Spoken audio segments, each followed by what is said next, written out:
Orang yang buat marketing ni adalah orang yang hanya menjual idea. Kau bisnes idea, kau boleh lah cakap kau tekan ads, memang sedap sebab bukan duit kau.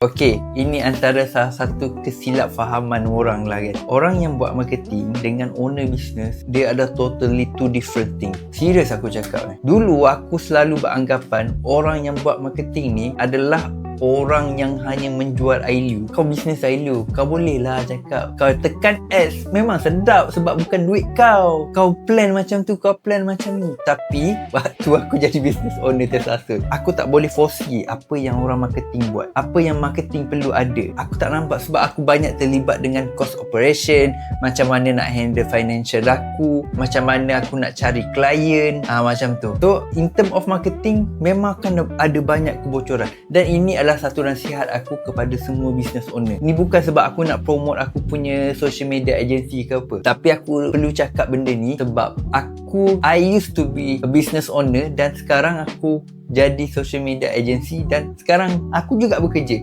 Aku dah rasa tiga kelompok ni, aku dah rasa semua. Aku boleh cerita macam mana aku tak puas hati aku. Pekerja nak mengharapkan kalau dia jadi content creator dekat office tu, apa yang dia nak. Sebab as a content creator, dia ada something yang dia nak push untuk company tu. Dia nak commit untuk company tu. Dia nak produce result. So bila dia tak dapat buat benda tu, dia rasa macam, weh, aku ni macam tak ada function tu kerja kat sini. Macam tu lah dia rasa. Tak tahulah, aku tak tahu content creator lain. Aku tak boleh letakkan diri aku sama seperti mereka, tapi aku merasakan orang lain pun berfikiran sama macam aku. So bila kita dah buat content, of course kita nak tengok result, view dia akan tinggi ke apa ke, ada inquiry ke. Of course kita nak bos tolong tolak kita punya content dengan iklan ke apa semua. Yes, that's the thing. Tu sebagai pekerja. Dan as a marketer pula, kita hanya fokus pada cara nak buat marketing untuk tarik klien masuk ke company tersebut ataupun interest dengan apa yang company tu buat. That's it.